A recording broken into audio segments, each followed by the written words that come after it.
নমস্কার বন্ধুরা, সবাইকে স্বাগত জানাচ্ছি। আশা করছি সবাই খুব ভালো আছেন। আজকের আমি আপনাদের জন্য নিয়ে এসেছি টক দইয়ের রেসিপি। মাত্র 10 মিনিটে কি করে টক দই বানানো যায় তার একটা সহজ রেসিপি শেয়ার করছি।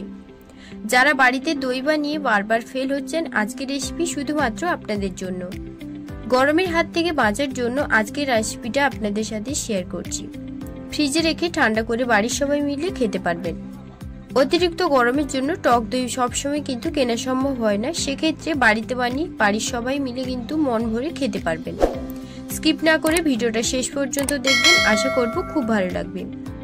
আজকের রেসিপি ভালো লেগে থাকলে চ্যানেলটিকে সাবস্ক্রাইব করে রাখার অনুরোধ রইল। টক দই বানাবার জন্য এখানে 1 লিটার প্যাকেট দুধ নিয়েছি। আপনারা গরুর দুধ দিয়েও কিন্তু করতে পারেন। এখন দুধটাকে জাল দেওয়ার জন্য কড়াইতে দুধটাকে দিয়ে দিচ্ছি। দুধ দেওয়ার পর অনবরত নাড়াচাড়া করতে হবে, যাতে দুধের ওপরের অংশে যেই সরটা বসে সেটা যাতে খুব বেশি না পড়ে। হাই আঁচে খুব ভালোভাবে দুধটাকে ফুটিয়ে নেব। প্রায় 10 থেকে 15 মিনিটের মতন খুব ভালো করে ফুটিয়ে নিয়েছিলাম। এবার দুধটা অনেকটাই কিন্তু গাঢ় হয়ে এসেছে। এখন আমি দুধটাকে একটা পাত্রে নিয়ে নেব। একটা পাত্রে দুধটাকে নিয়ে নেওয়ার পর দুধটাকে ঠান্ডা হতে ছেড়ে দেব। গরম অবস্থায় দই বসালে দই কিন্তু বসবে না, আর একেবারে ঠান্ডা হলেও সেক্ষেত্রেও কিন্তু দইটা বসবে না। এখন দইটা ঠান্ডা হতে দেব, আর একটা পাত্রে কিছুটা জল দিয়ে দিচ্ছি। জল দেওয়ার পর ঢাকা দিয়ে জলটাকে খুব ভালো করে গরম হতে দেব।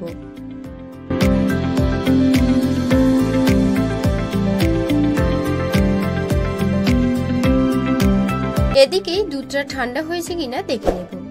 দেখুন, একটা আঙুলের সাহায্যে দুধের উপরে কিছুক্ষণ হাত দিয়ে রেখে দিতে পারেন, সেভাবে করে দুধটাকে ঠান্ডা করতে হবে।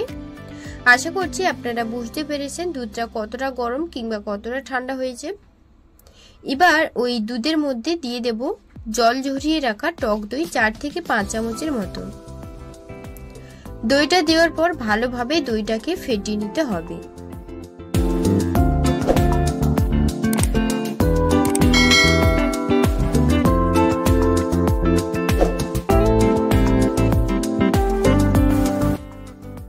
খুব ভালোভাবে টক দইটাকে মেশাতে হবে, যাতে কোনো রকম দানা দানা ভাব যাতে না থাকে। খুব ভালোভাবে দুধটাকে ফেটিয়ে নিয়েছিলাম। এরপর এখানে একটা মাটির ভাঁড় নিয়েছি। আপনারা যে কোনো স্টিলের কিংবা যে কোনো পাত্রে করতে পারেন, সেক্ষেত্রে কোনো রকম অসুবিধে কিন্তু হবে না। এখন দুধটাকে ভাঁড়ের মধ্যে ঢেলে নেব। এরপর এখানে একটা প্লাস্টিক দিয়ে মুখটাকে বন্ধ করে দেব। আপনারা ফয়েল পেপার দিয়েও কিন্তু করতে পারেন। এরপর এদিকে জল খুব ভালো করে ফুটতে শুরু করেছে। এখন ঢাকনাটা খুলে তারপর একটা ঝাড়া বসিয়ে দিয়েছি। এরপর দইয়ের ভাঁড়টা বসিয়ে ঢাকা দিয়ে দেব প্রায় 10 থেকে 20 মিনিটের জন্য। তো 20 মিনিট পর এখন ঢাকনাটা খুলে নেব।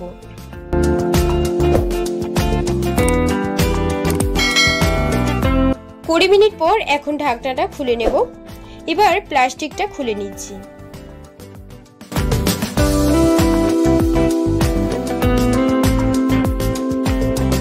দইটা কত সুন্দর বসেছে একটু কেটে দেখিয়ে দিচ্ছি।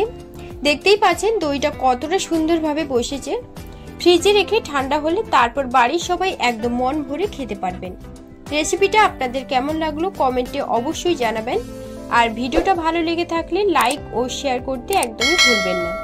আর পরবর্তী ভিডিওগুলো সবার আগে পেতে চ্যানেলটিকে সাবস্ক্রাইব করে অল অপশনে ক্লিক করে রাখবেন, তাহলে সবার আগে নতুন নতুন রেসিপিগুলো আপনাদের কাছে পৌঁছে যাবে। আজকের মতো ভিডিওটা এই পর্যন্ত। আবার আসবো আপনাদের পছন্দের কোনো রেসিপি নিয়ে। ততক্ষণ আপনারা ভালো থাকবেন।